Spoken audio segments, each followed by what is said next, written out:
Alrighty then, finally. Now, without further interruption, without further complications, I can finally get this circus started.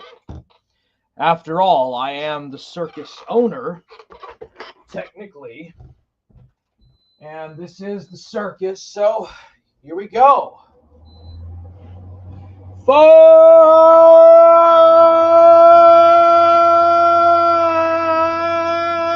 gang! I'm still a hard man. Say it loud and say it proud. Forge gang! I am still a hard man. And I need some more coffee getting into this. But at least this is a topic or a subject that I can enjoy relaying to the audience. Interdimensional Lizard says, Forge gang. All right. I know that this is not the drama of the sectard. I know this isn't exactly the sector news or sector worthy, but the sector's been dead for 4 years. Like, the sector's been dead for 4 years, so what am I supposed to cover? I mean, you think Housemeister is a better show? When all he does is just say the same exact shit that's been said for years? Like, you really think that Camion and Housemeister have anything new to show? At least I've been here long enough to actually provide some original content. And also, I've been here long enough to actually know what's going on. So, at least I have some experience. I probably don't have as much experience at entertainment as Ethan Ralph, but it's better than Housemeister. It's better than that. I mean, you if you don't like this, you could watch Housemeister, and he's just gonna repeat the same stuff or show absolute ignorance about it. So, I'm just saying. All right. Verdanian 808 says, "Here he is, the battle-hardened leader of the Forge. Let's da da da dun dun dun dun dun da da da." All right. Seriously though, I don't see how Housemeister gets more views than I do. Or the other guy, I forgot his name. Um, Especially considering that I've been around a little bit longer than they have, by about 3 more years or so, but that's whatever. It's whatever. If you're not like some really controversial or like just freaking outright psychopath or narcissist, you're just not going to get many views. Anyways, Adam Smith and Karl Marx's theory of labor, boomer truth regime, and Christianity falsehoods. I think the West is hit by a very bad dichotomy. You know that the first Christians used to kidnap kids. Like, the Christians subvertedly, through manipulation tactics, just through manipulatory tactics and through coercion and through intrigue, that's how they converted the Europeans. Like, the church is a lesser synagogue. The church came from the synagogue. It branched out of the Jewish synagogue, and it just took over Europe within only 1,000 years. Not even really that many generations. And you go from a pagan or predominantly so-called pagan, but that is something that Christians labeled non-Christians, calling them pagans or whatnot. But anyways, there is this thing called the boomer truth regime. And the boomer truth regime is basically the post-World War II methodology of analyzing what is good and evil. And the boomers were the first to really get brought up under that system, to actually think that they lived in the best of times, the greatest period ever, the most prosperous period. And it was, but it was so full of sexual debauchery. It was so full of alienation and outright evil and falsehoods that they considered everything evil to be related to the defeated party of the Second World War, and really entirely by the Second 30 Years' War.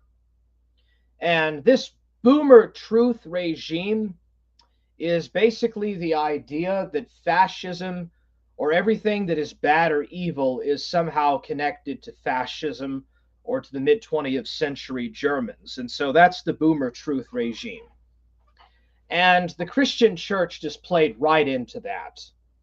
Like, the Christian church played right into the fingertips of these people.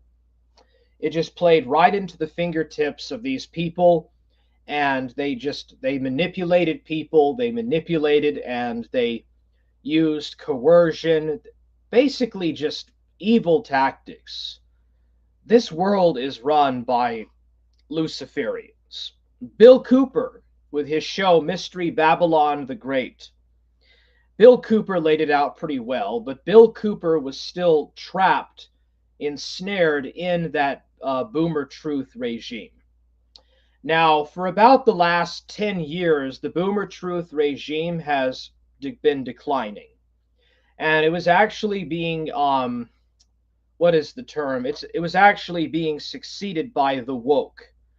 The old liberal or neoliberal boomer truth regime started to fade during the Obama era and was being slowly replaced with the woke and with a different type of value. Whereas instead of the idea that capitalism is inherently good, liberalism is inherently good, the West did some evil things, but the good stuff it did was overplayed that.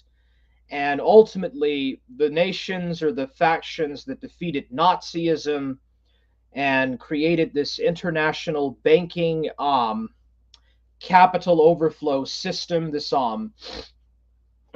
kind of system that existed after the Cold War, the boomer truth regime, that's it.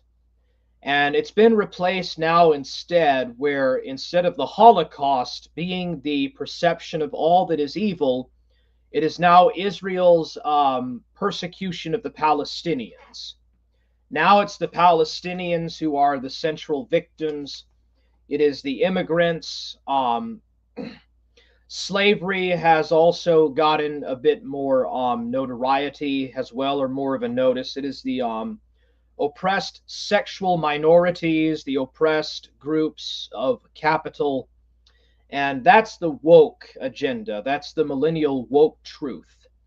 And so what Trump and a lot of these neocons did, and I've heard people say that Trump is actually a paleocon and this and that, but what the neocons essentially want to do is they want to cut away from the woke and go back to the boomer truth regime.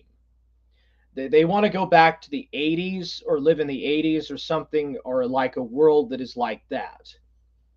Because, you know, that's the conservatism. That's conservatism right there.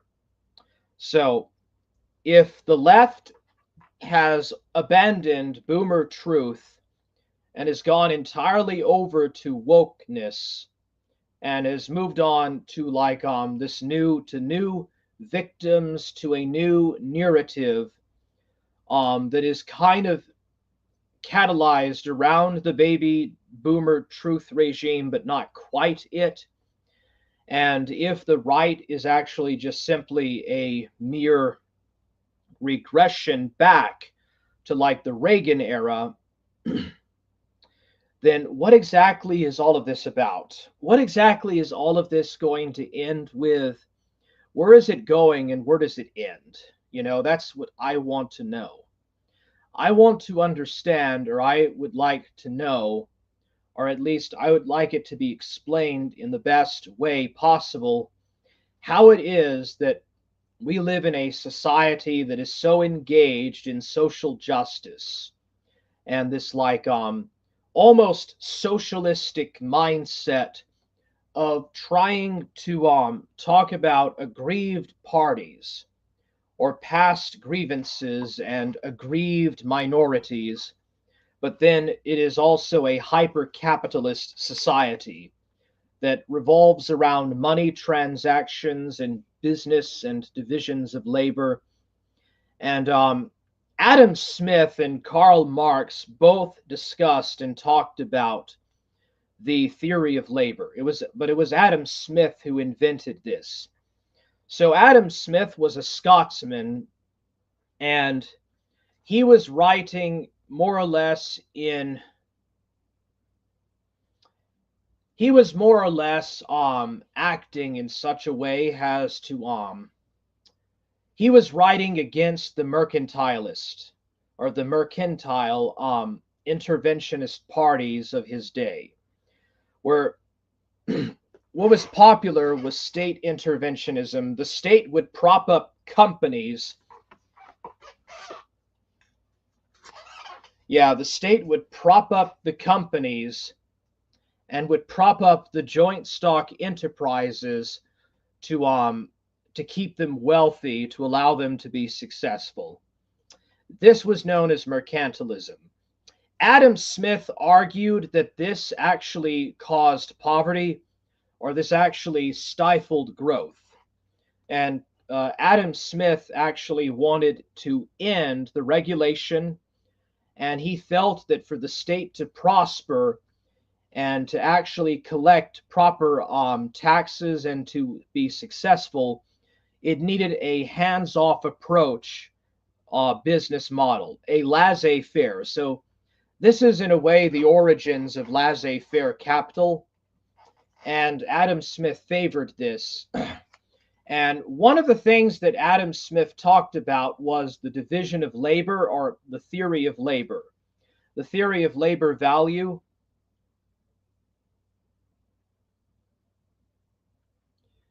And so he would talk about the labor theory. And what this is that the idea is, if you pay your workers enough to get them to work and labor for you, and ultimately you can make a lot of money or a lot of capital.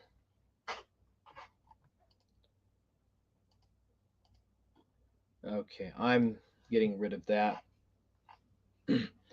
Anyways, you could get a lot of capital and a lot of proper capital overflow, and everybody would be successful. Like ultimately, the workers would benefit from their labor output. The business owner would benefit from the wealth dividends of the business transaction of the production. The business owner owned the entire means of production, as well as also operated with middlemen in the business of distribution of that product. And ultimately, the state would benefit as well. So Adam Smith favored a hands-off policy. Karl Marx, who was a Prussian, he was born in Prussia, he talked about and he discussed some of these ideas. He got his idea of the theory of labor from Adam Smith. He got his ideas of Adam Smith from Adam Smith, anyways, about the theory of labor. But instead, he talked about how corrupt businessmen basically slashed and cut the wages of the workers. He cut down the wages of the workers, and basically the capitalists oppressed them.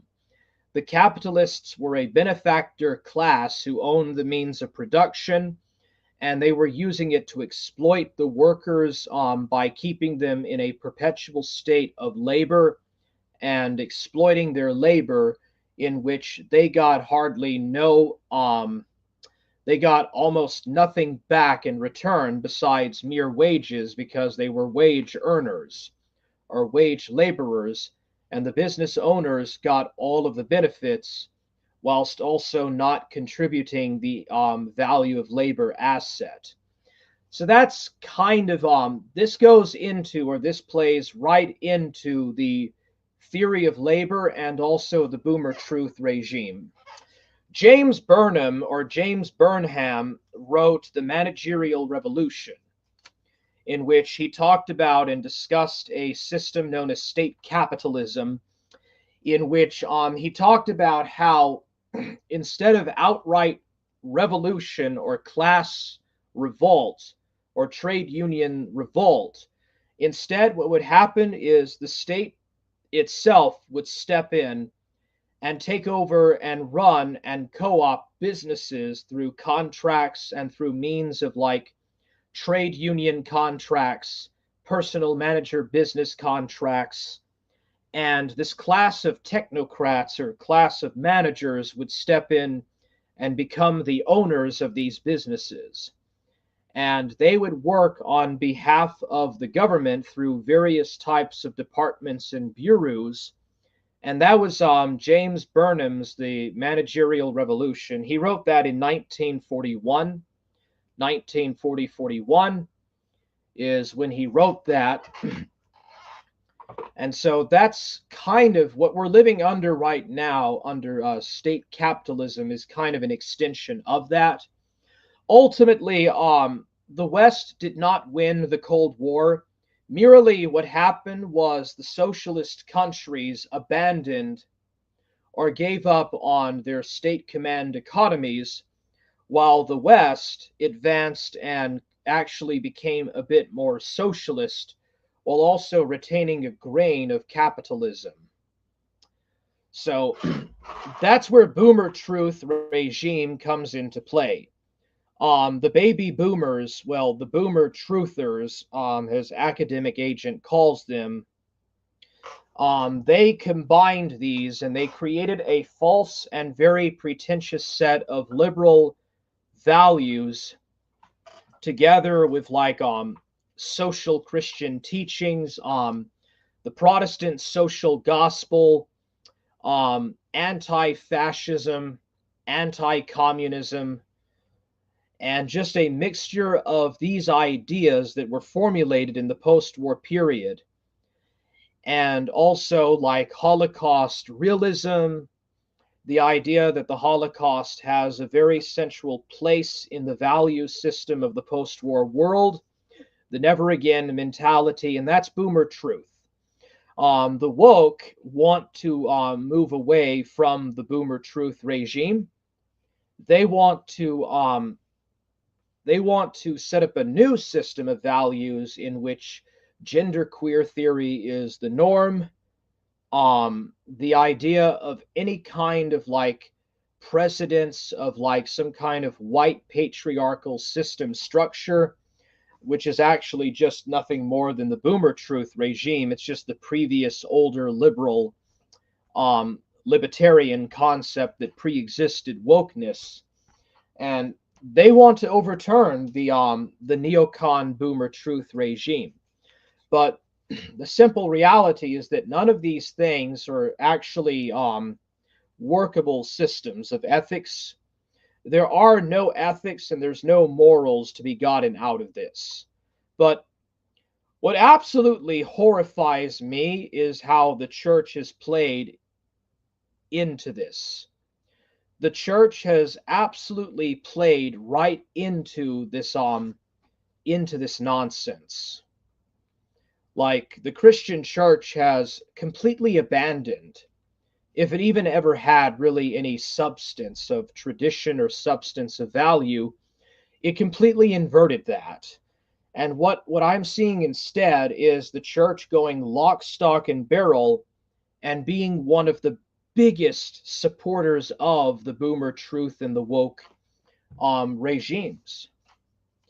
You absolutely have preachers and pastors telling their flock or telling their the people that go to their congregations, to outright support the invasions, outright support immigration, support open borders, support the system of the current system of values, embrace wokeness, and embrace these things. And this idea that conservatives are fighting back or Republicans are fighting back, they're just going back to the boomer truth regime. And in many ways, I find the boomer truth regime to be worse than wokeness. Like, all of it is delusion in the end. It's a fake system of secular values and secular ethics, which has become the norm, all the norm of the modern world.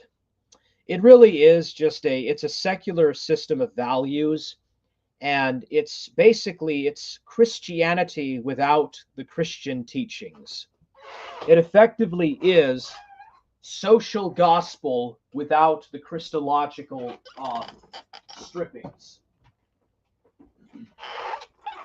Woke is basically like a system of Christian values without the Christianity, and it effectively is itself a religion. Similarly, the MAGA hat movement, is itself just Reaganite capitalism without the set of boomer Reaganite values. It effectively is a kind of Christian conservatism without Christianity. And that's really all it is. Another thing, too, women play, as the handmaids of capitalism, a very central role in the theory of labor. I am the only person you will ever find on, at least in this part of the sector, who will actually discuss these things. I am the only person that you will ever meet who will actually discuss these concurrent issues and topics. Nobody else will talk about the feature that women have in the current system of things. Because if you turn your television on, everything is about women. How important and how central women are, how women are actually better than men, how capitalism is only good because women made it better. Why, everything is better when a woman has a leading role. Women are the greatest disaster to ever befall this current post-war system. As soon as the baby boomers retired, and as soon as the baby boomers did their thing, ruined this society and ruined our culture, and after they retired with their hippie counterculture rhetoric, women stepped right in with feminism. The feminists and the queer theorists and the sexual emancipators or emancipationists stepped in and took over everything. Everything now has central figures. Books are completely dominated by feminists. Video games are controlled by feminists. Movies and pop culture is run by feminists. And women are literally the handmaids of capitalism. Women are, beyond all doubt, the handmaids of capitalism. We could not have gotten to where we're at in the West. We could have never gotten here without women's emancipation and without feminism. And, I've seen some MGTOW advocate people, and, they talked about how the men's rights movement used to be left-wing. Now, of course, it's predominantly neocon and right-wing. But yeah, women are the housemaids of capitalism without a doubt. But I will tell you this. No one is going to come to save you. There are no special messiahs. There's no grandiose magical messiahs that are going to come and save you. Nobody's going to save you from this. If you want change, you have to do it yourself. If you want real change to the current system of things, you have to do it yourself. So I want to read this article here that I find very fascinating. It's about Adam Smith and Karl Marx's theory of labor. When you apply feminism and women as the handmaids of capitalism and feminism into this, you finally begin to get the full picture of everything that is going on. Western civilization operates on a feminist theory of labor, where women are at the central role of the system of labor.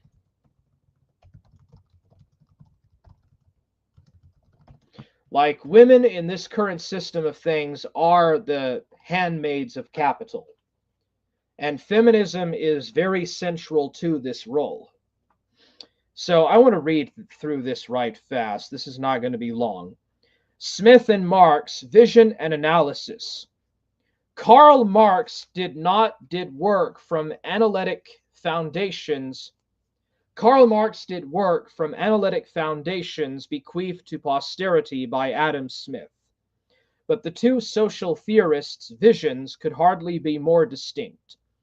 In his History of Economic Analysis, Schumpeter distinguished between a view of the world, vision, and an analytic toolbox in order to describe the stringent relation between scientists' contribution and the evolution of their own science. From economists and economics are not an exception. Every economist has his own vision, which is influenced by the historical and cultural framework of his time. And he adopts specific analytical instruments that are commonly shared within the scientific community. According to Schumpeter, a science is grounded in its own analytical principles. The evolution of its own analytical toolbox represents its history. You'll notice that metaphysics are completely absent in applied social sciences. Metaphysics used to be the core foundation for the applied system of analytical analysis in Western philosophy for thousands of years. But the libertarian economics and the social sciences, or the humanities, the applied humanities, have since abandoned metaphysics. Something I wanted to point out. Anyways, the evolution of its own analytical toolbox represents its history. Vision is important to understand this process. The history of economics is the history of its analytic aspects. In the 1870s, the founders of marginalism, Jevons, Menger, and Walras, published their works respectively. The Theory of Political Economy, 1871.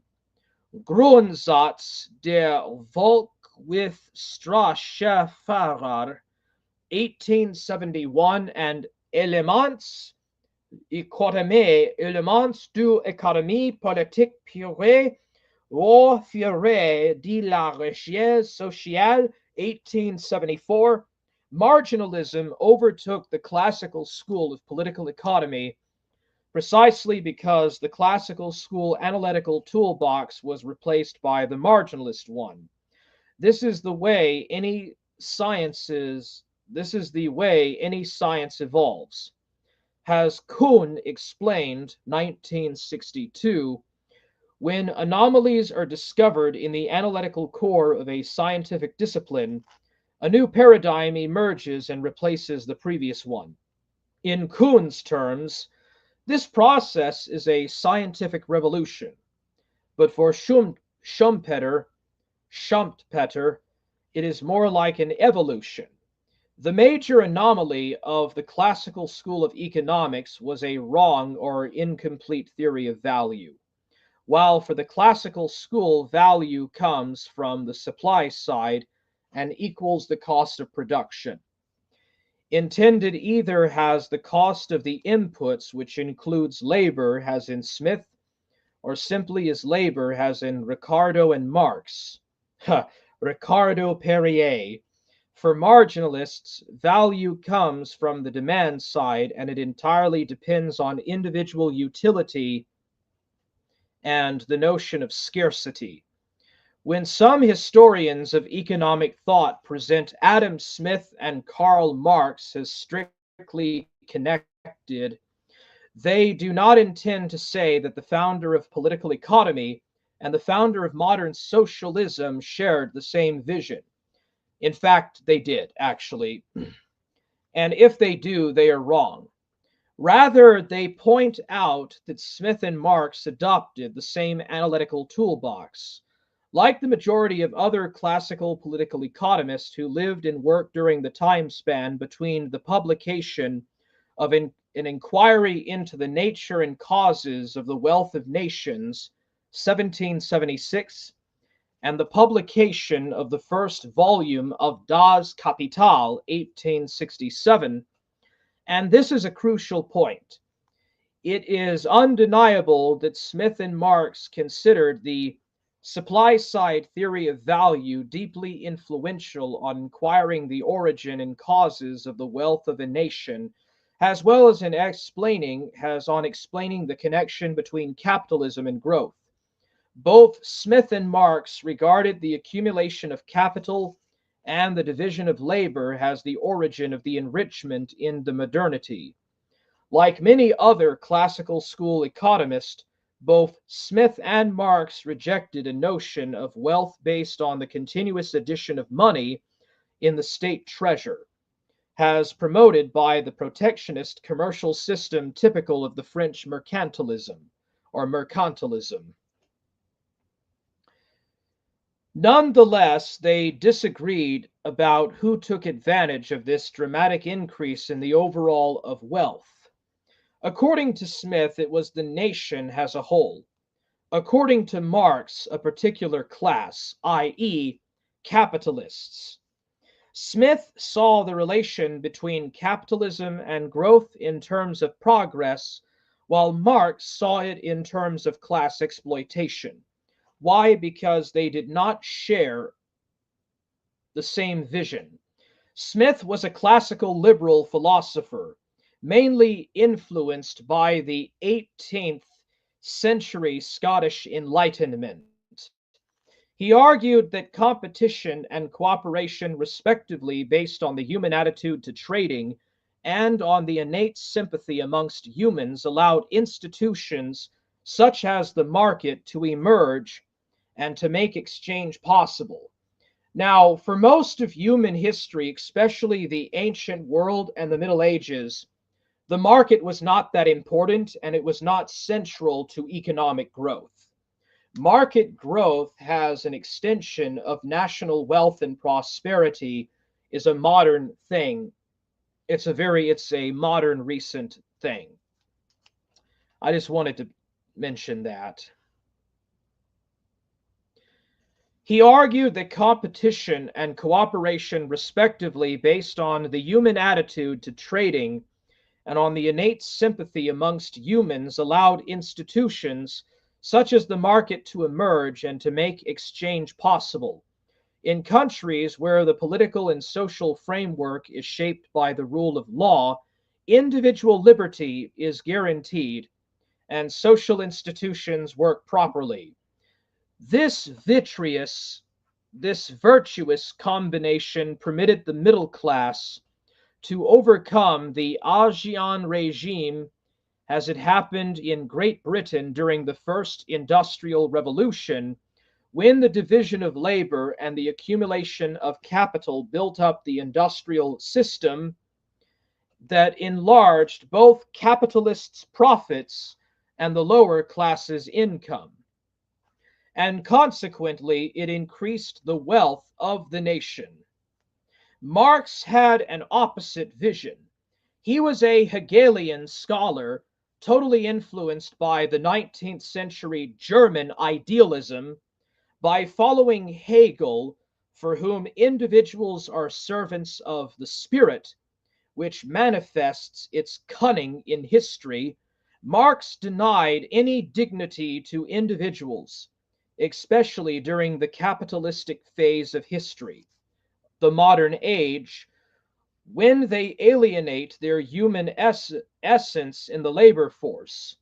His vision, rooted on historical materialism, led him to consider history as a sequence of class struggles and exploitation as the only way for the new dominant class to get the power, which in fact requires a revolution.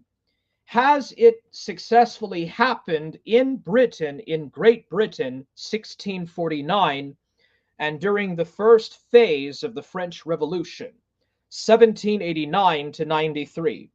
In both cases, the bourgeoisie overthrew the Ancien regime.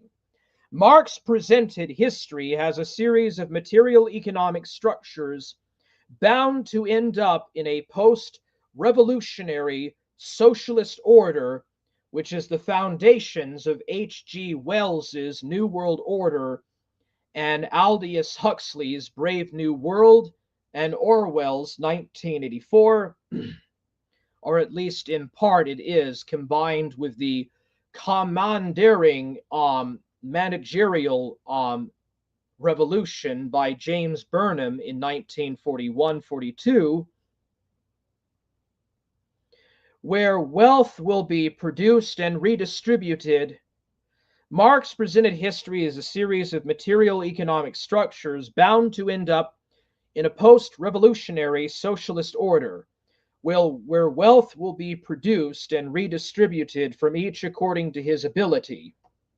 Notice the meritocratic thing. To each according to his needs, 1875. In the 1890s, the story of the fortune of Marx and Smith within the history of economic thought intertwined again and finally diverged for good. On one side, in the posthumous third volume of Das Kapital, 1894, Marx failed to demonstrate the transformation of labor value into prices, as well as the conversion of surplus value into profits. Nobody cared, though. The majority of marginalist economists of the time had already denied any credit to Marx's economic theory, as well as the majority of Marxian scholars and leaders were completely focused on the political aspect of Marx's doctrine, without any clue for the theoretical fiasco of the third volume of Das Kapital. On the other side, Alfred Marshall, 1890, successfully combined the Smithian theory of value with the marginalist one. This is the origins of modern libertarianism. By introducing the well-known metaphor of value as a scissor whose two blades are respectively the cost of production and the utility, and consequently equilibrium price occurs when the upward supply curve equals the downward demand curve. The vision of the founder father of economic liberalism and free market perfectly fitted the new analytical toolbox of economics. So, especially in the case of Adam Smith, his doctrines and his pioneering research or social inquiry into the social value of the system of labor in the market and its production revenue and return revenue to the state, because for Smith, the class system was in harmony and ultimately would enrich and benefit everybody. Karl Marx saw the opposite and saw it as exploitative. And this is what I see modern Western civilization as being. This is how I see the current state of the world. Not just the Western world, but the entire world economic system. Human beings are highly driven by productivity and by living in square boxes, by literally having these dried up kind of white squares in their head almost, and just living in these dormitory cubicles. There's no culture, there's no higher culture, there isn't really any values besides the ones that are secular, or at best secularized and tampered out Christian values and morals. That is modernity right there for you. Woke and radical feminism is a reaction to this, but also it balances the current system as well. It balances and it cooperates with the boomer truth regime and with the theory of value of labor, or the theory of labor. And so this is where I want to talk about the feminist theory of labor. Women completely run and dominate things now. Like, the most obvious aspect of what I see in American life and in European life and in world life overall is the absolute central position of importance and central role that women have and that gays have in this system. Effeminate men, gays, women, and children have a complete and absolute advantage and are absolutely highly sought after and favored in this society instead of men. Men have been cast aside, and men have been voided and written off and cast aside, and it is actually the opposite sex that controls, dominates, and influences the most important aspects of the state. Women control the reins and functions of the state, and they're the ones that have power, and they consider themselves to be the superior caste. And it is these effeminate men who allow these women to be in a higher caste position, a higher and more functioning economic caste position. And you see the results of it. It has been an absolute disaster. The period that women have had power, or that women have been in power and have influenced and driven society, has been the period where neoliberal capitalism, neoliberal economics, open borders, and globalization, immigration, illegal immigration was at its worst. The period that feminism was in complete power was the same period that multiculturalism reached its climax and pinnacle. It's only natural that only now that there would be a reaction. But the sort of right-wing reaction that I am seeing is actually more feminist than the left wing.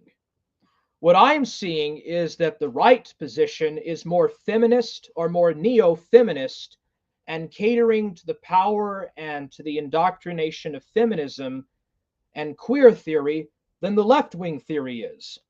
The left-wing theory has already done those various things. All it's doing is just simply affirming what is already pushed or has been pushing for 50 years. It's the right that is embracing the social doctrines of the left and applying it in a conservative right-center mindset. That right there is the MAGA hat movement. That is conservatism. That is the Party, and that is Trump right there. That's exactly what it is. It's a neo-feminized version of Reaganism, mixed with some neocon and paleocon aspects. Modern libertarianism comes from Adam Smith's theory of labor economics. And that was the same thing that Karl Marx drew inspiration from when he wrote Das Kapital. If you go back and trace these things far enough, they all have the same inherent origins. They all have the same applied and inherent origins, and it always goes back to the same sources. You know, there's a leftist Hegelianism and there's a rightist Hegelianism. Karl Marx, you know, at least in his earlier years, considered himself to be a leftist Hegelian. Friedrich Nietzsche considered himself to be a right-leaning Hegelian. It's all the same shit. All right, so Rick Perry, let me go back up to the top.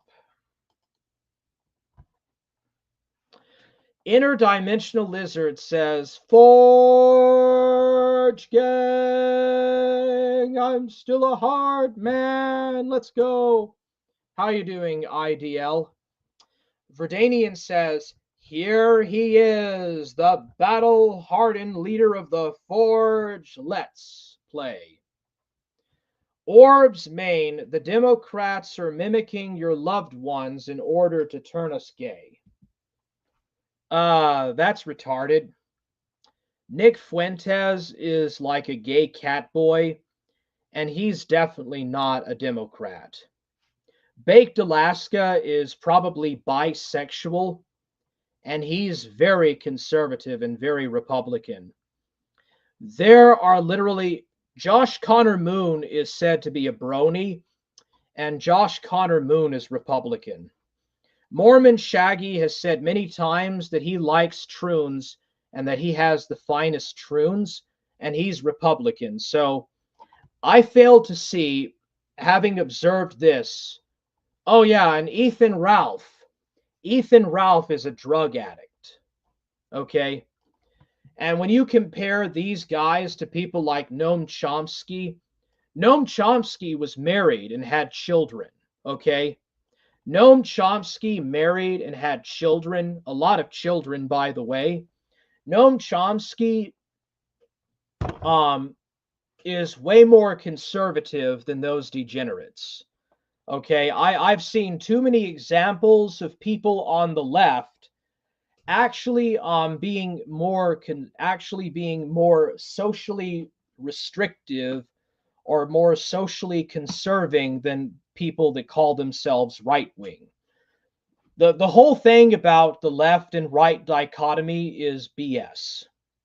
It's all just the same. It's a thesis, an antithesis, and a synthesis. What you have seen, Orbs Main, is the antithesis, and then you have failed to, and the thesis, and then you have failed to see the full picture of the synthesis. You are not looking at the full picture of what's going on, and your understanding and your ontological observations of the world and applied notions of these make no sense. You have no logical deductive arguments to give. Everything you say is completely subliminally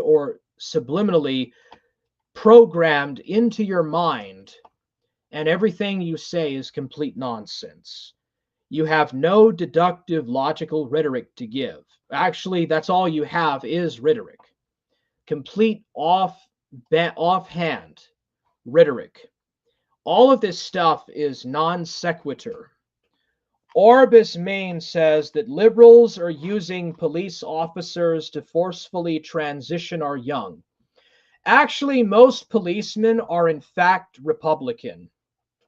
Most policemen, except perhaps in like the most left-leaning cities, usually and overwhelmingly vote Republican and actually tend to be either very libertarian or very conservative. So the police, most policemen do not follow the idea of queer theory, of value or queer theory. The people that you should be looking for are college campus professors, people in the higher academics, people who are in left-wing media, they're involved in left-wing publications. You're looking in the wrong places for your so-called derived boogeyman. Our sense of smell is being taken from us by the Democrats. That's a non sequitur. A friend of mine told me her baby could no longer smell after her came from a hospital in a Democrat state. Yeah, fix your spelling and your grammar. I don't know if you're trolling me. I don't know if you're fucking trolling me or what you're doing with this, but this is nonsense. Most policemen are Republicans, most policemen are conservatives. That's been proven. Like most people in the military and in the police forces that are involved in that are usually pro-gun rights and favor libertarian ideas and stuff. Like that's just nonsense. Orbis Main says that Donald Trump is the second Christ. Rejoice, for the Lord has returned. This is exactly my point about people putting their hopes in false messiahs. On the one hand, you try to present yourself to be a Christian. You present yourself to be a Christian, and then you outright deny the scriptural basis of the second coming of Jesus Christ at the end of days, during the time of the great falling away, or during the time of the Antichrist, and you place your hopes in a fallen human. You place all your hopes in a fallen creature, and you place your hopes in this false messiah. You're a retard. I don't know what else to say. This is just rhetoric. This is just rhetorical nonsense.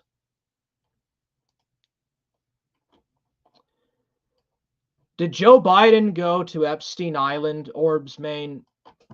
Who is the greater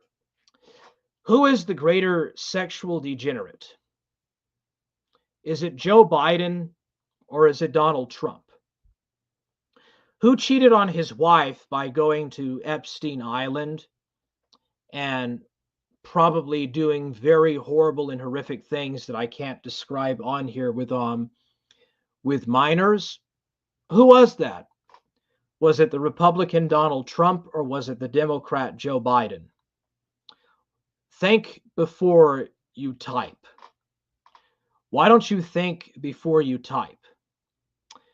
Was Jeff Epstein a Republican or a Democrat? Which party was Jeff Epstein? What was the majority of most people who went to Jeff Epstein's island and did those absolutely horrible debauchery and sexual pedo things? Were most of them Republicans or Democrats? Were most of them communists or were most of them Christians?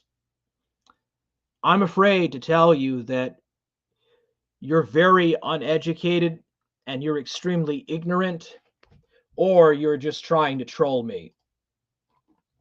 Rick Perry says, Forge Gang! Verdanian says, Ricardo Perino. Verdanian says, Ricardo Perino is in the House of Forge. Truth revealed. Hey, at least Rick Perry didn't try to rip me off and scam me. Say what you will about Rick Perry, but at least he never tried to scam me. Rick Perry says, woohoo! Verdanian 808 says, Volton has cast his critical eye. He is pleased. All praise and hail be to Volton. Rick Perry says, Volton owns everything. Verdanian 808 says, he wants me to take on Hawk. I await his command. Yeah, I actually looked up some stuff about Hawk the Slayer, and it's a low-budget British film. Apparently it is, the movie is a cult classic. Rick Perry and Verdanian. The movie is a cult classic, but the special effects were completely cheap and low budget, and it actually had a pretty negative review when it was released, but it became a cult classic, like a lot of movies like that do. And apparently the script writing wasn't too good either for it. Interesting though, Hawk the Slayer came out the same year as Heavy Metal, which was another cult classic movie. A lot of those movies in the early 80s. Nocturnal Crusader says, Forge, do you believe that abortion should be punishable by death? Yeah, you're just trying to get my channel hit with a hate speech strike. What it sounds to me like is you're trying to get me to say things to get my channel struck down with some kind of hate speech or something, and I can't help but think that you're probably trying to I can't help but think that you're probably following an agenda to try to get my channel taken down or something, and you're actually just a troll. Asking me retarded questions and stuff that'll get my channel taken down for hate speech. Like, I know what you people are up to sometimes, and I know what you're trying to push. But let me throw a question at you, Nocturnal Crusader. Do you think that women should have ever been given the right to vote? Do you think that women should be given the right, should have ever been given the right to vote? Because I will tell you this. The reason why the West is in the state that it's in is because of feminism and because of women being the handmaids of capital and the feminist theory of labor, the feminist system of labor. And I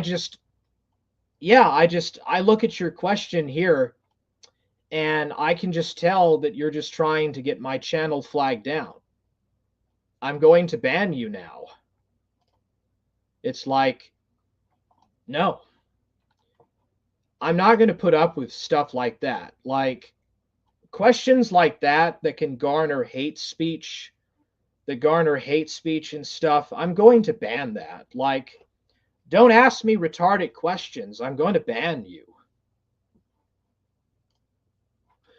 Verdanian 808 says, ooh, we love it, WH. Special memories of that film. Yeah. I know, I've heard that it's a cult classic, that it's a real cult classic, Verdanian. I've heard that it's a cult classic, but why were the special effects so bad for the time? I know it was a low-budget film, but is it because it's sarcastic? Is it because it's kind of considered to be a parody of a medieval romance or something? I don't know.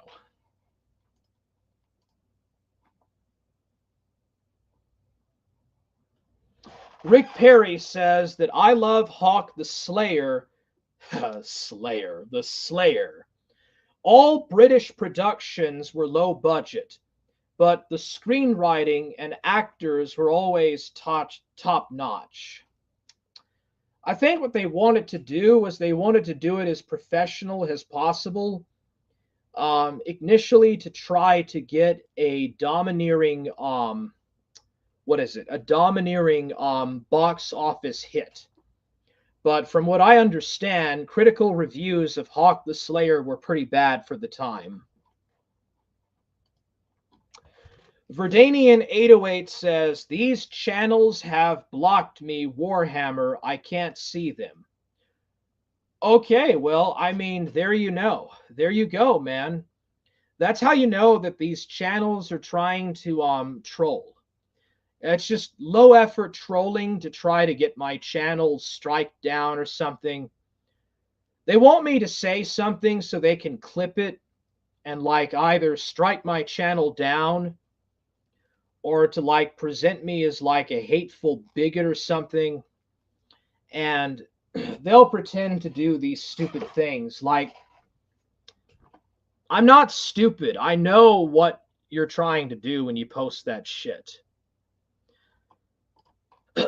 But yeah, I can just block them myself. Verdanian, if they come here and post in the chat and they have you blocked where you can't see them, so you can't ban them, and I see that they post retarded shit, I'll ban them myself. I'll just ban them myself outright. So anyways, Rick Perry says women did not actually get given the vote via their activism. The activism and terrorism did damage to their cause. I'm assuming you're talking about the suffragettes.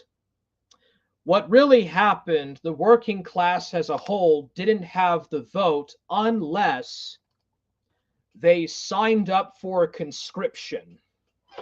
And women were finally given the vote once the establishment felt the pressure to open up the vote to all the working class, and women were added as an afterthought. I guess you're describing the situation of what happened in the UK, Rick Perry.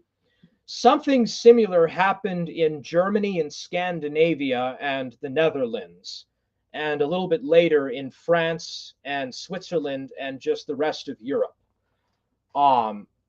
Ironically, women in Japan did not get the vote until after World War II, actually.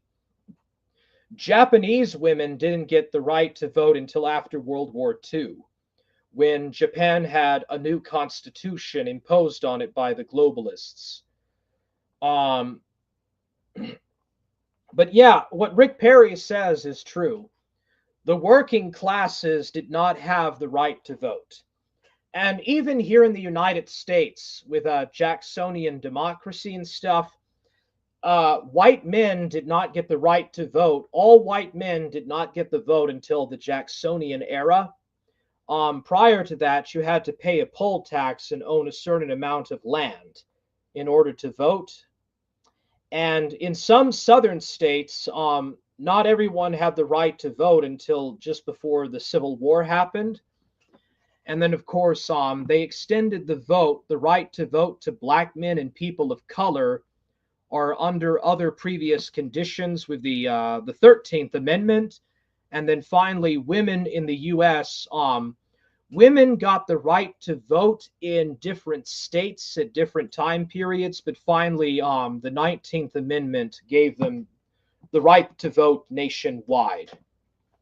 But I understand what you mean, so yeah, the establishment very begrudgingly, because originally they did not want to do that. They very begrudgingly opened up and expanded the franchise to the working class. And then women came in, women were just brought on board. Probably because a lot of women were working in the munitions factories in World War One. Women dominated a lot of the working sectors or the public sectors in World War One, and women were pretty much the sole workers in like building munitions and the nursing trades. And it was felt that because of their mass participation for the state in the war effort, that they should be given the vote. Interdimensional Lizard says, you're 2 steps, or I am 2 steps ahead of these provocateurs. Well, they just want me to say like these right-wing rhetorical things. Essentially, low IQ, retarded shit. Basically, like very retarded shit. And they intentionally post these questions in my chat, wanting me to say or to read their retarded shit and to say what basically amounts to very retarded, childish things.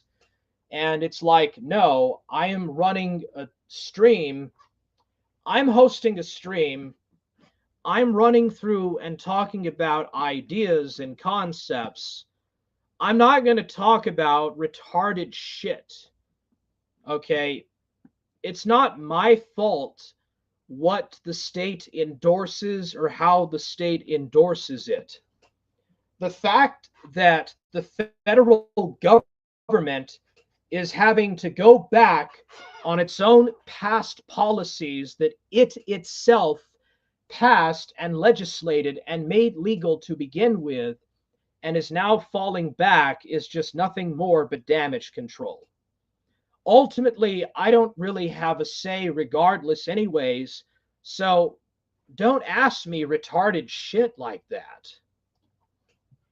Verdanian 808 says, agent provocateurs indeed. Yeah, it's just low effort trolling. That's probably an Alistair Mycroft alt or something. It could also be a lame wire Jesse alt. I don't know. It could even be the Metalorian. I have no idea who it is, and nor do I care for that matter. But I'm not going to talk about retarded shit. Rick Perry says that women never needed the vote. Weren't there like a league of women, like mothers, like a league of family motherly women or something who opposed women's right to vote? Like there was an entire society of women who actually opposed the vote, and they were actually in the norm for a long time. Like they got shunned and sidelined, but they were like in the majority at first. Women never needed the vote. They've always dominated in terms of their inherent social power.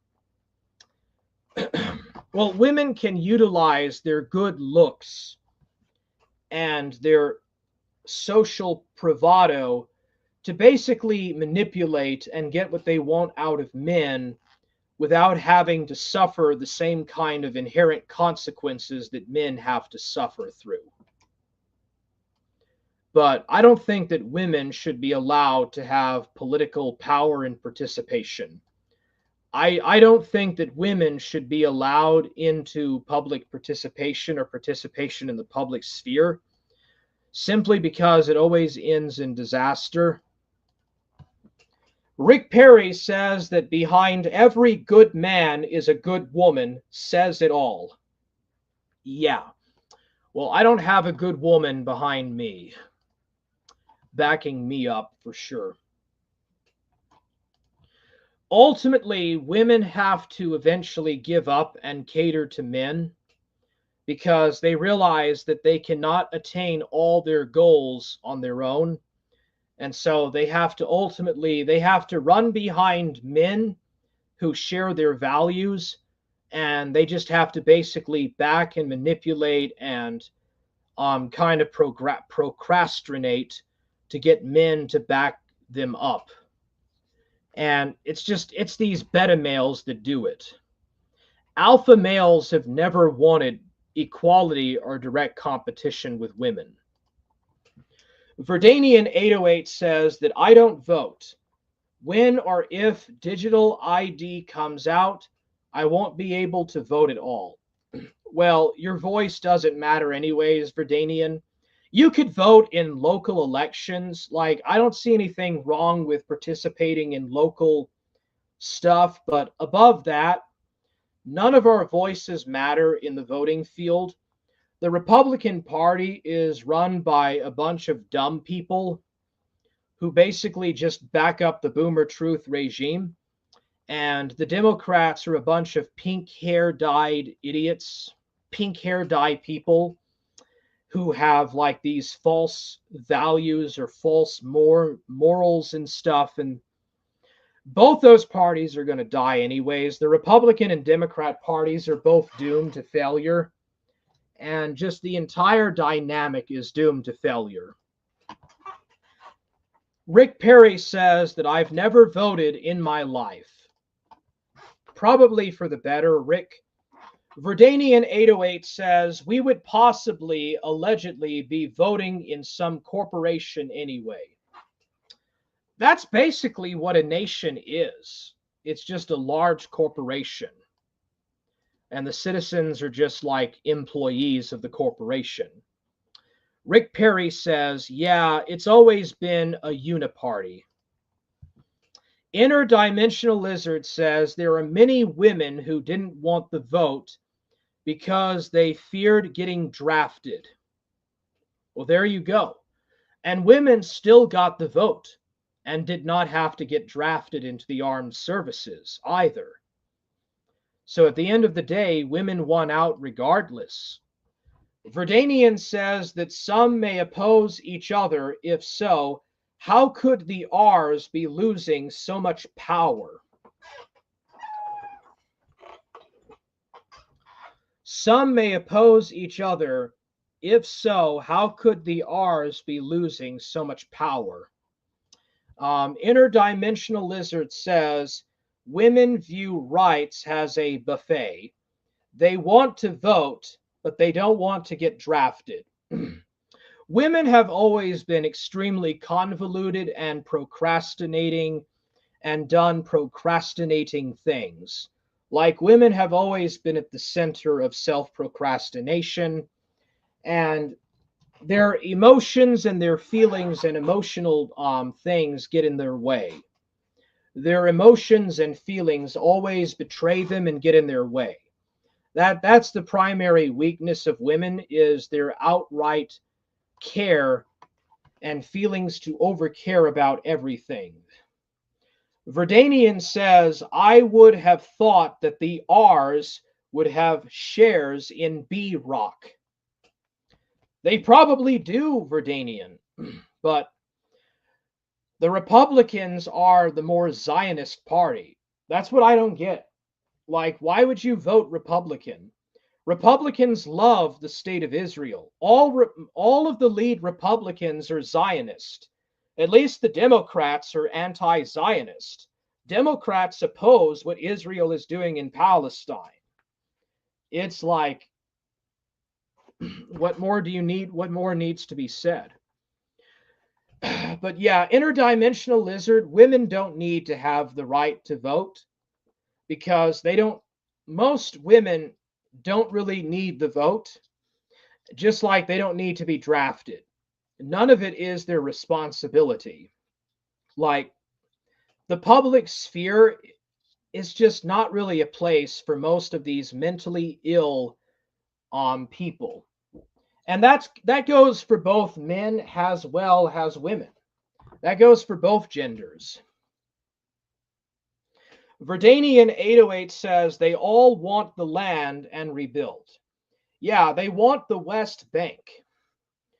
If the West Bank and Gaza are put under complete Israeli occupation, by extension, it falls under American occupation. And therefore, the globalist corporations and the multi-billionaires own it. They own it. They can't really control and own it when there's Muslims or Islamists there. So they want to control that. They want to bring that region as much as they can into line with the world globalist system. And they want it to be a secular thing. They can use Israel as a proxy through which they can push those designs. Okay, like all of Israel's missile defense systems are controlled by Palantir Industries. And that's run by a multi-billion-dollar American, German-American weapons firm. And they also have like shares in PayPal, and they have shares in PayPal. They have shares in like Tesla and Facebook or Meta and Microsoft. It's just basically for them another means of getting more land and more of the world into coercion more into line with the global establishment. China is actually not anti-global establishment. It's just that they want a place under the same system. China is not really trying to break from or trying to change the world economic system. The Chinese just want to have a wider participation within the Western capital system and outflow. Rick Perry says the servants work and fight. The establishment profit from the servants, and women are in lockstep and share the exalted position of the top 1% they bolster. Well, women are effectively the biggest servants of the state, and they do it willfully. Women are absolutely crucial to the underworkings and the undergirding of propping up this system of capital. We live in an inherent system of both social values, capital market values, socialist values, or social justice values, and stuff that give these people the freedom and the ability to dominate and to participate in the system with the top 1%. And you know who they are. You know who actually is in control of running things, but women help them. Women want open borders. Women want multiculturalism. Women want social justice to be implemented. Women want leftist stuff to happen. Like, women are not conservative and they want an easy life. Women want to have an easy life, an easy outlay. And women are just the servants. Women are just the servants of the system of labor value. Verdanian 808 says facts. Rick Perry says women are the arbiters of and set the standards for masculinity. And that right there is the problem with this. Women are the ones who set the perspective of what masculinity should be. And this is why men cannot be successful, because men do not have a say in how they define their own sexuality. But women can do that because they have been liberated. Women are the arbiters of and set the standards for masculinity because they select for high status men. Men are incentivized by their biological imperative to fulfill their roles in order to acquire women. Yeah, and women use this to their advantage. Women will utilize this for their economic advantage over men in enslaving them. Men are absolutely enslaved by these feminists, by these women, and by these servants and handmaids of capital, of Zionist globalist capital. Women are the arbiters and set the standards for masculinity. It's because they're the ones that have the kids. They're the ones that basically center and run the family because they select for high status men. Men are incentivized by their biological imperative to fulfill their roles in order to acquire women. All women really want is a paycheck. Women want a paycheck and they want to be free. They want to run the families and be single moms, and they don't want a man running things for them. Code of Truth says that this is about Trash Panda. I actually haven't seen Trash Panda. She sent me a few texts or a few DMs last night, basically just lying straight to my face and telling me that she was there to support me and stuff, but she never did anything for me. All she did was tell me that she liked me and she thought about me, and that was it. And I gave her $400.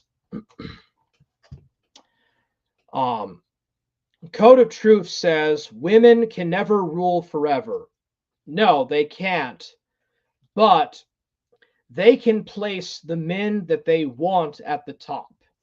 Women have the power to place the men that they consider to be alphas and sexually select the dominant men to be in power, and then they can use those men to basically get their way or to have their way.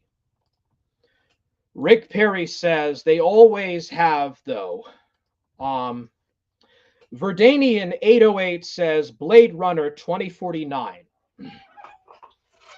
You know, that's interesting because we're only just about 19 years away from that. It's only what?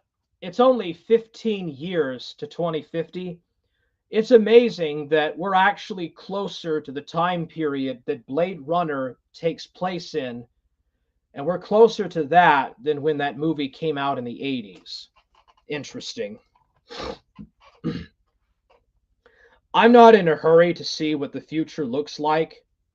We're just going to have an endless recession up to 2050. Up until 2050, we're going to be in an endless recession. Rick Perry says it's an old age. Rick Perry says it's an age-old, naturally emergent phenomena that transcends politics because it's biological.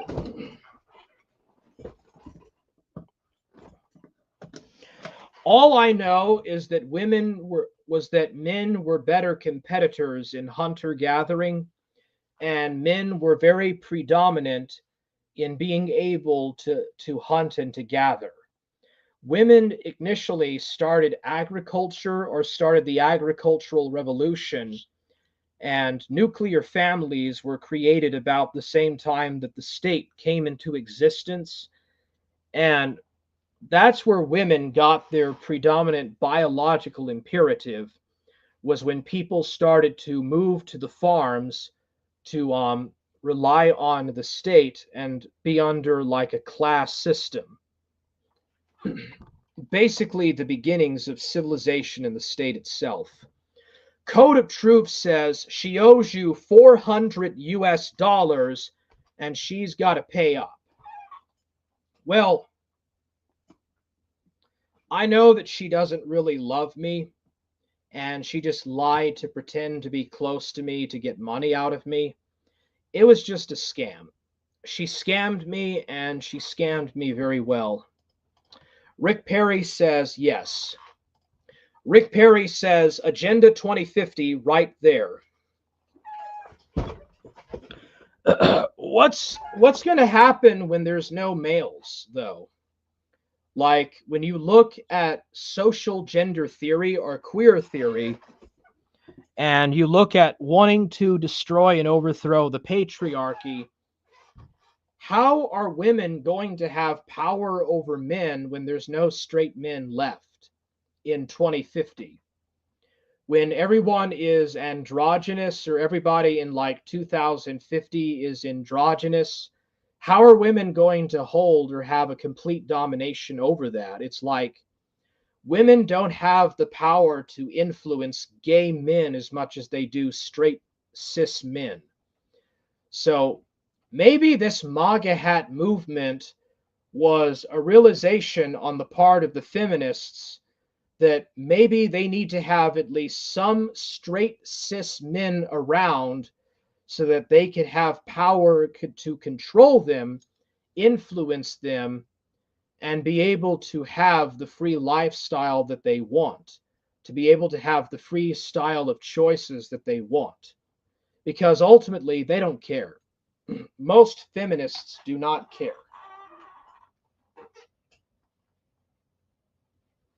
Like, most feminists do not really care, you know?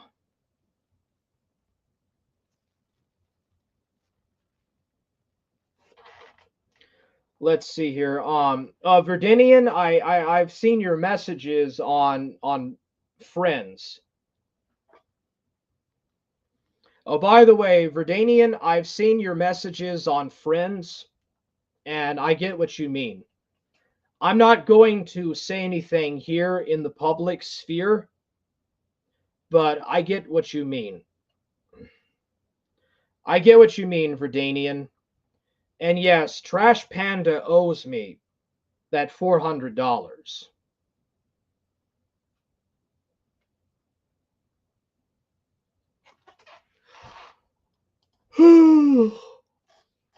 Rick Perry says, I think the idea behind Agenda 2050 is post-humanism, which means which means they'll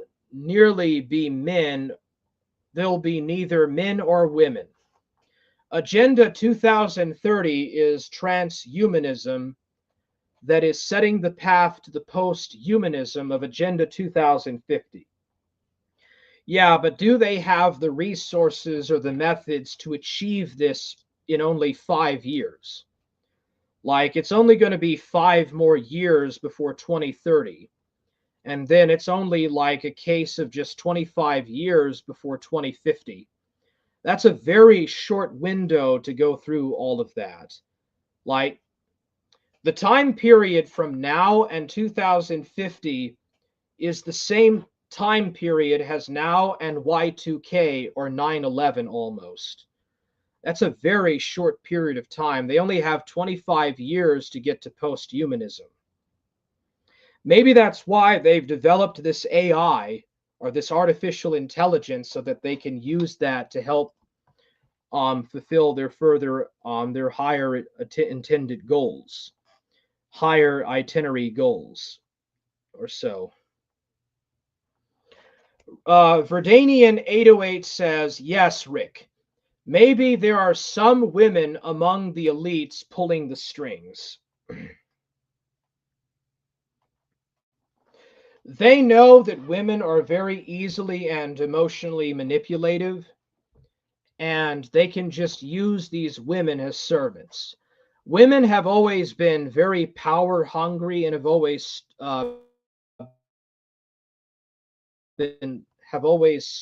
striven for power and stuff. Women are very power hungry, and you don't understand just how powerful or obsessive women are.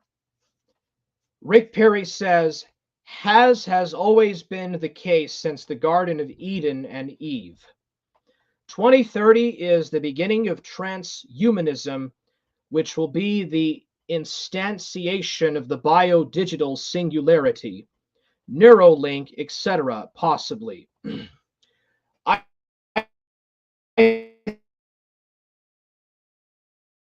Neuralink.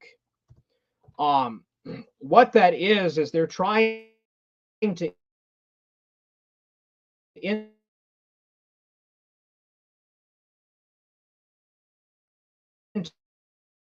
integrate the biological and the digital meta together.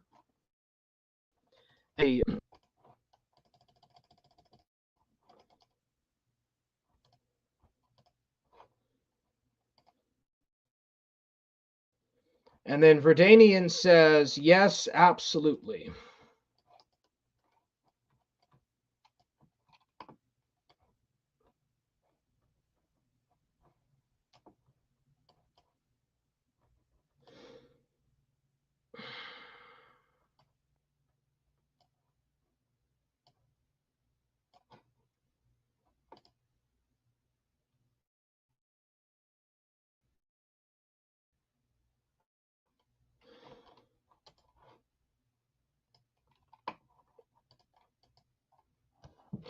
Women care more about their pets than they do their husbands.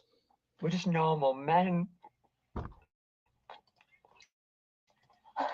Hold on a second. Rick Perry says that sound breaks up the mention of Neuralink. Interesting. The control is immense. Well, I mean, women are directly a part of it. Women are directly a part of the system of things.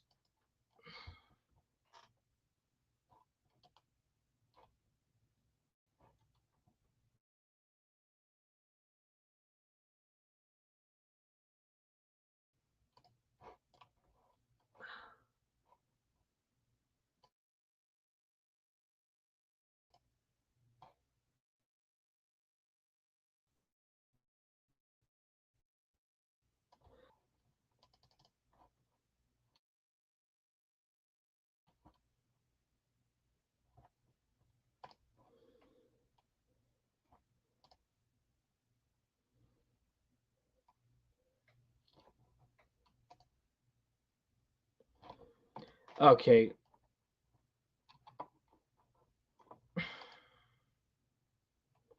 Hold on a second. I want to share this.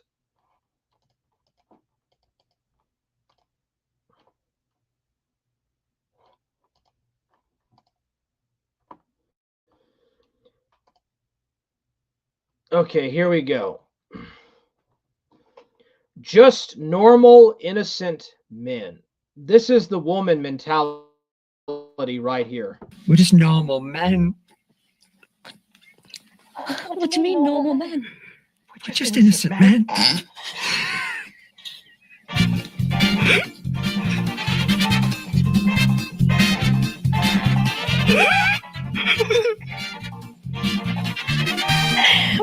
Wait, you came up with each other. So we like to play. You came up with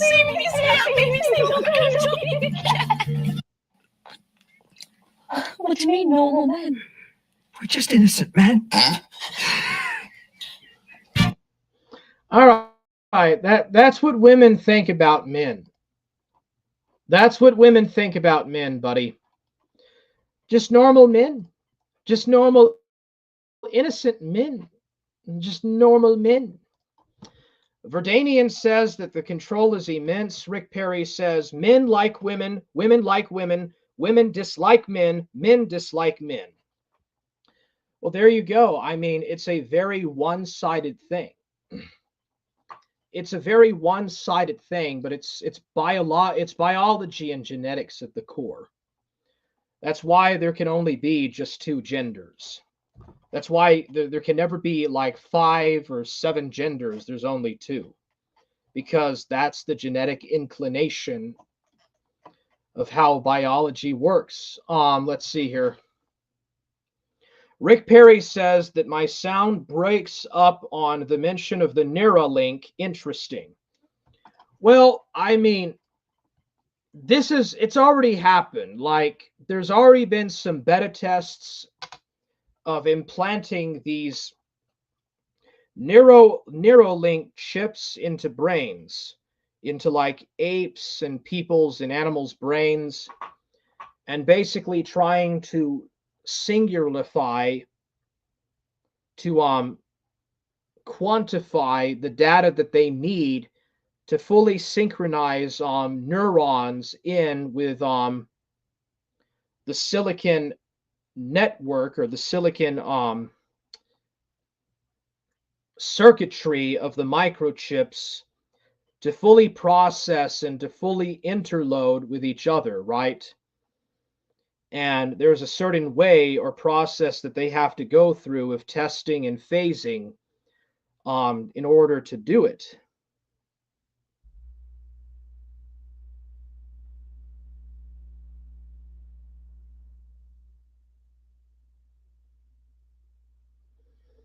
It's basically just a hive mind control. It's hive mind control.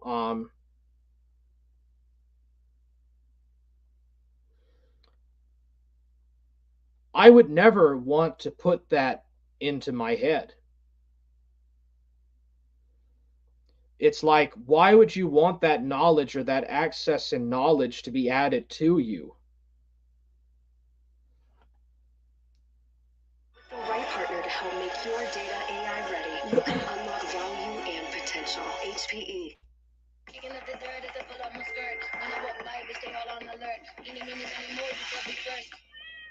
Elon Musk's Neuralink, a leap towards human AI integration.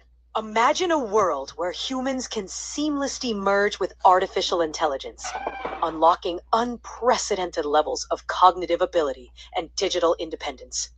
This might sound like the stuff of science fiction, but Elon Musk's neurotechnology company, Neuralink, is making giant strides towards turning this vision into a reality.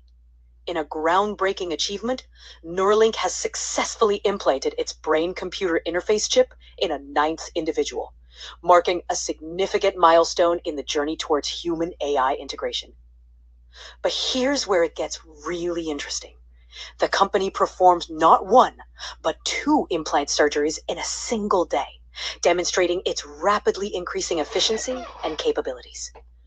Neuralink began its human trials in January 2024, and the fact that it has already achieved 9 successful implants is a testament to the company's innovative spirit and commitment to pushing the boundaries of what is possible. So what exactly does Neuralink's brain-computer interface do? In simple terms, it works by interpreting brain signals and transmitting them to external devices, allowing users to control machines like computers, smartphones, and more, using their thoughts. This technology has the potential to be a game changer for paralyzed individuals, providing them with digital independence and a really new lease on life. However, Elon Musk's aspirations for this technology go far beyond just assisting people with disabilities. He has consistently emphasized that the device could serve as a medium between artificial intelligence and humans, potentially unlocking cognitive abilities that were previously thought to be the realm of science fiction, such as those depicted in the iconic movie series The Matrix. The brain-implanted cell is embedded into the skull, where ultrafine threads connect it to brain regions responsible for intent and movement. This implant then reads and transmits brain signals in real time, which are subsequently sent to a computer via a wireless system, allowing the user to operate digital systems without any physical intervention. Looking ahead, Neuralink is also aiming to develop a third way of communication that can be used in place of typing and speaking, further blurring the lines between humans and machines. And this is the part that most people miss. The potential implications of this technology are not just limited to individual users, but could have far-reaching consequences for society as a whole. As we continue to push the boundaries of human-AI integration, we are forced to confront complex questions about the future of humanity and what it means to be alive. So we have to ask, are we ready for a world where humans and machines are increasingly intertwined? Do the benefits of this technology outweigh the potential risks and challenges? We'd love to hear your thoughts on this. Do you think Neuralink's brain-computer interface is a revolutionary breakthrough or a step too far into the unknown? All right. Rick Perry says the digital singularity is an unholy parody of God's omnipotence, with the establishment taking the place of deity, the immanentization of the eschaton on this ontological plane. Well, isn't there somewhere in the Bible that mentions that Jesus Christ would start building his imminent kingdom on this world and ultimately bring it into full synchronicity between heaven and earth, because that's the end of time itself. Rick Perry says the externalization of the hierarchy. Yeah, because it's a hive mind, and it is the elites in the hierarchy that is on the top of the hive mind. It's a new caste system. It's a digitalized caste system, basically. Verdanian 808 says, yes, true. I agree, Verdanian.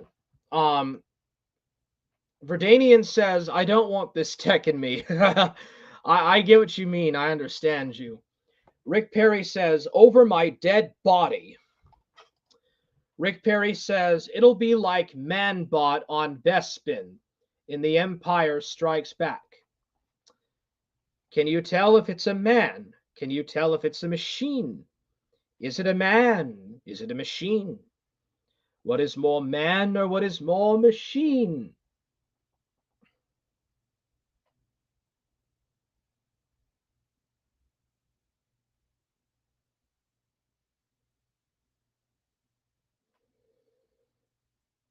Let me see if I can find. Here we go. He's more machine now than man, twisted and evil. There you go. That's Elon Musk. He's more machine now than man, twisted and evil. He's more machine than man now, twisted and evil. Verdanian 808 says, We can give you dreams for wholesale. No, thank you. Verdanian 808 says that Manbot is a good example. Lowbot, Verdanian says. Rick Perry says, I saw that in theaters and it scared me as a kid. Same with the Tripods, 1984. In the Tripods, they featured the CAP, which was literally the predictive programming foreshadowing of Neuralink.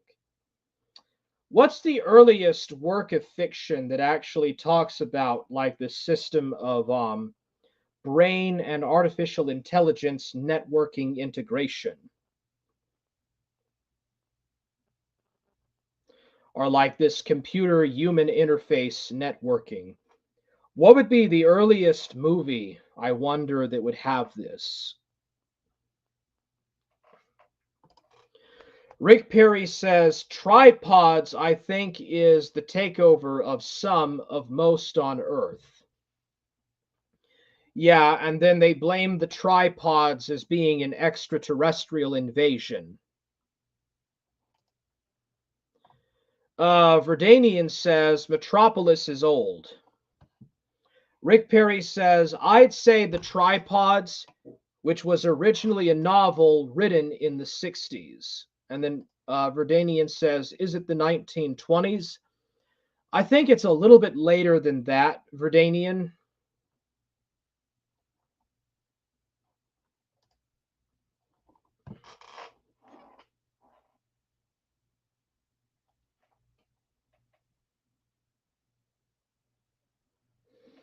Let me take a look.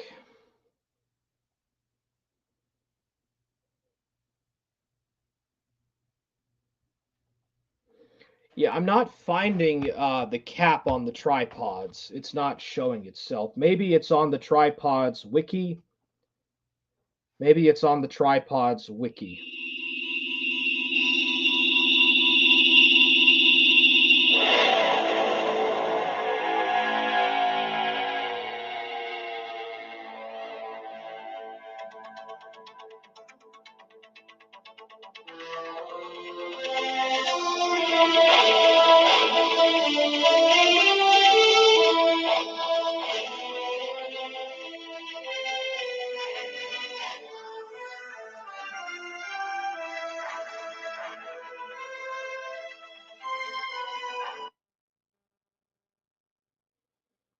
Okay, it says that caps are the metallic mesh placed on the top of humans' heads.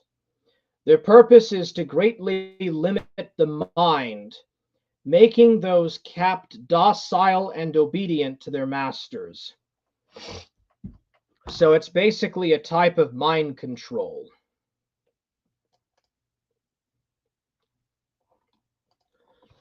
Interdimensional Lizard says that there is an 1879 story, The Ablest Man in the World, about a brain transplant.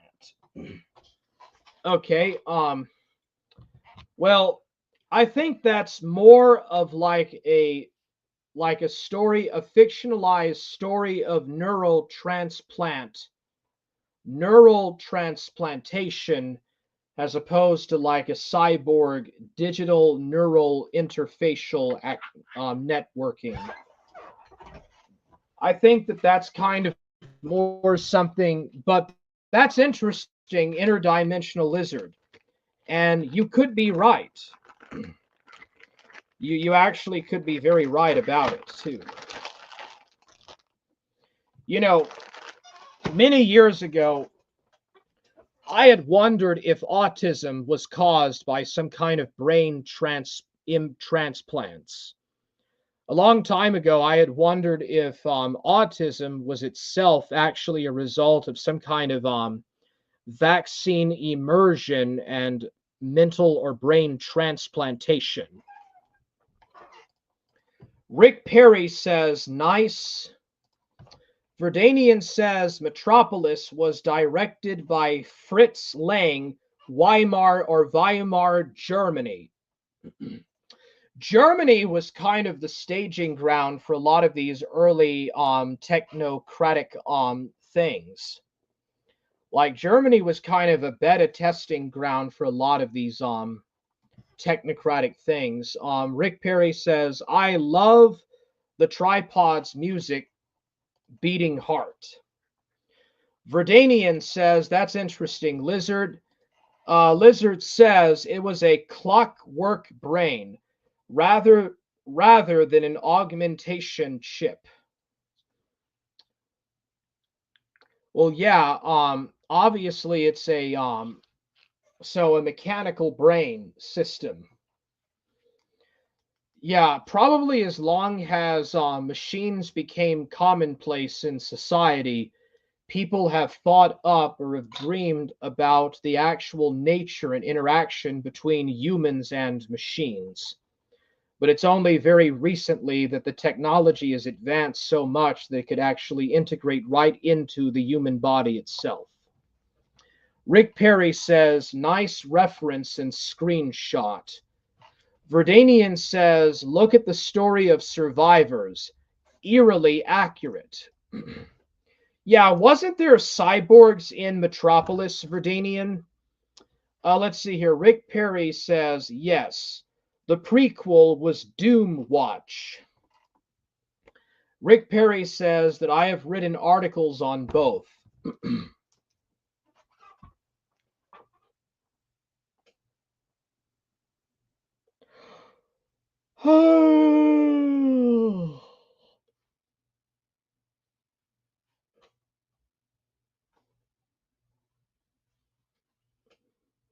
The program was created by Gary Davis and Kit Pedler, who had collaborated on scripts for Doctor Who, a program on which, for a time during the late 1960s, Davis had been the story editor and Pedler the unofficial scientific advisor. Their interest in the problems of science changing and endangering human life had led to them to create the popular cyborg villains, the Cybermen, for that program. Similar interest led them to create Doom Watch, which explored new and unusual threats to the human race. Many bred out of the fear of real scientific concepts with this could happen to us angle.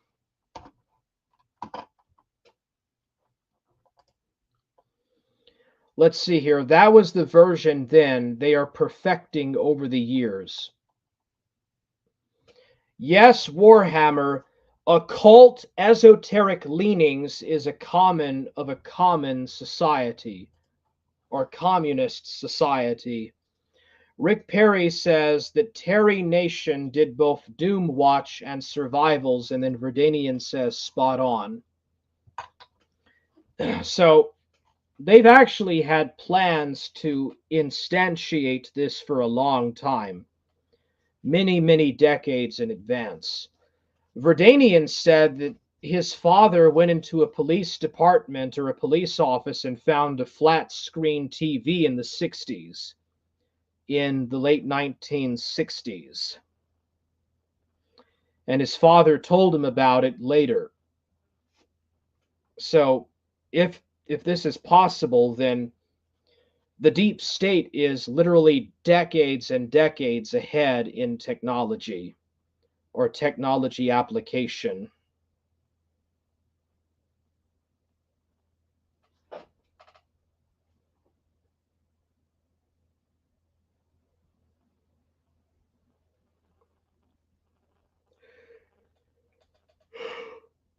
Let's see here.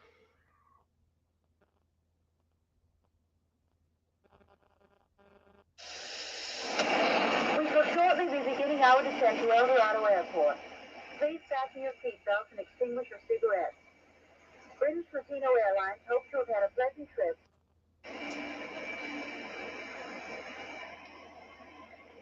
Bacteriological warfare. Oh, really? We even know the code name of the destructive agent. They call it Variant 14. Why, that's a great help. What the devil can it be?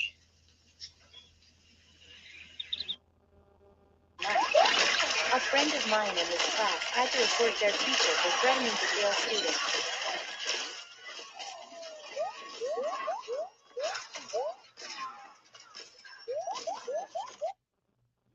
Okay, let's see here. Verdanian 808 says they don't go into the after because of the sneeze, but rather the cure in Survivors. They don't go into the after because of the sneeze, but rather the cure in Survivors. I'll have to watch those movies. Verdanian says the total breakdown of that film. Rick Perry says there's breakaway civilizations featured in both Survivors and the Day of the Triffids, or Trifods, or Triffids. There might be breakaway civilizations in Antarctica. Like there could literally actually be breakaway civilizations under Antarctica.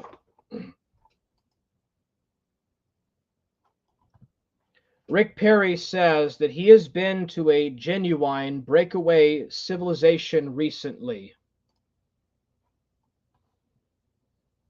Verdanian says islands off Scotland are looking interesting.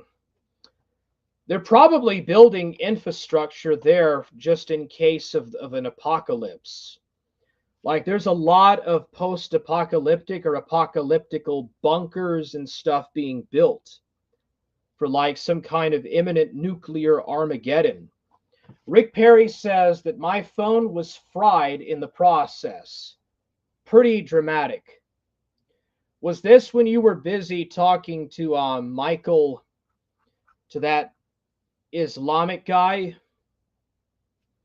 Michael Matt or David Matt? Was that when you were involved with David Matt?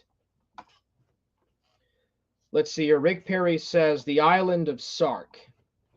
Verdanian says how microwaves. Rick Perry says I don't know. I suspect intelligence involvement. Yeah.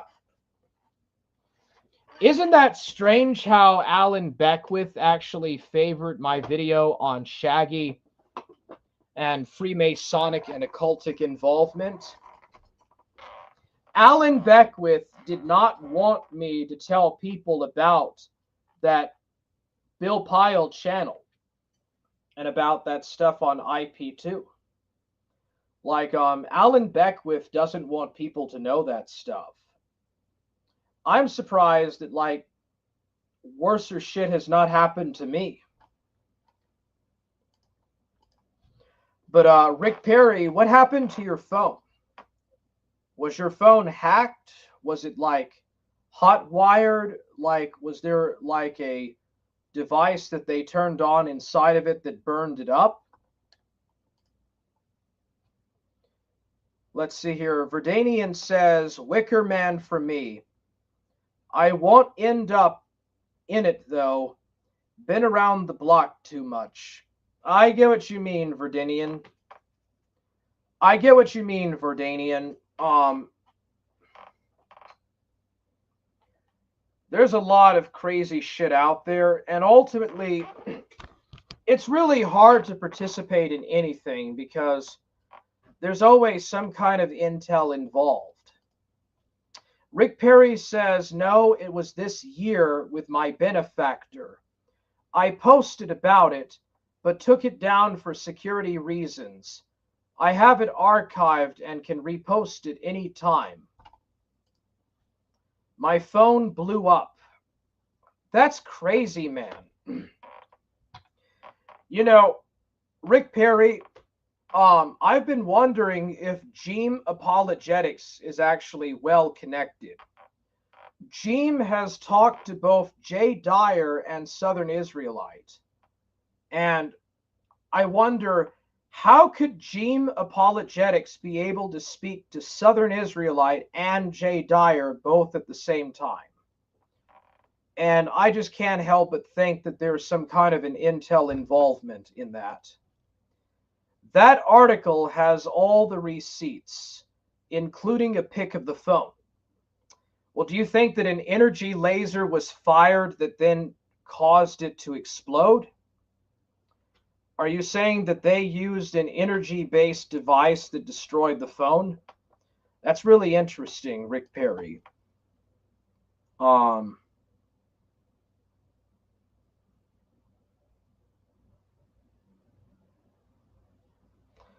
by the way, they're trying to ban VPNs right now. Why pamper your face but give your body the bare minimum? Get Hydration Boost Body Wash with hyaluronic acid, Glow Recharge with vitamin C, and Acne Clear with salicylic acid. Get after. Hello, guys and gals. It was around the same time they busted the Hamas phones. They have some kind of a self-destruction device, or like a device that has a malfunction that will cause the phone to burn up in phosphate, in like silicon phosphate.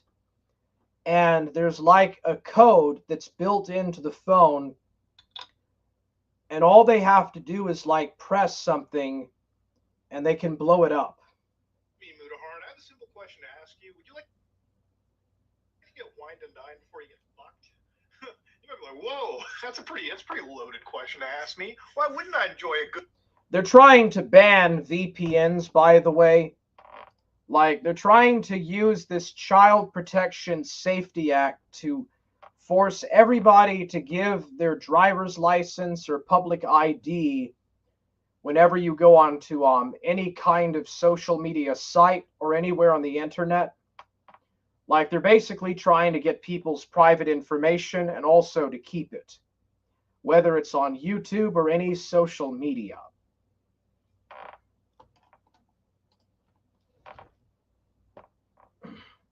Verdanian 808 says, they have done my landline twice. They have done my landline twice. If that is true, it's crazy. Only my wires torn out. A good meal before I get something stuck. Yeah, isn't that just another example of gang stalking, or like what is it? Citizen surveillance? Isn't that just more examples of internalized citizen surveillance programs, or like gang stalking, what is popularly known as gang stalking? I mean, that's just further evidence that gang stalking, what is referred to popularly known as gang stalking, or like citizens witness surveillance or supervision apparatus, is real. It's absolutely real. Entered my place and smeared in dog shit.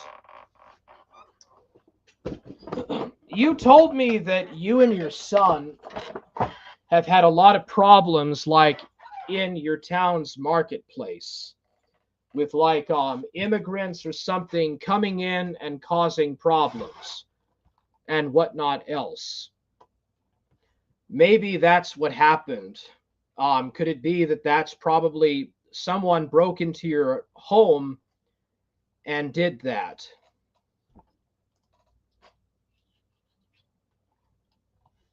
What do you think precipitated that attack? That's a good question. I figured it was like intelligence apparatus. I think it was some involvement from an intelligence apparatus. That's what I kept telling Toxic Angel. Like, Toxic Angel said that there is aliens or like biblical entities or fallen angels from the Bible that had kidnapped him and caused a time warp or a time distortion to happen while he had dreams of being abducted. And I told him that it was government agents. I told him that like a government surveillance protection program basically kidnapped him and performed experiments and drugged him up to erase his memories. Verdanian says, not on here, Warhammer. All right, it's 2 hours in. It's been a good 2 hours. Explained in detail years before the event how it would go down to the precise detail. Oh, you're talking to Rick Perry, Verdanian.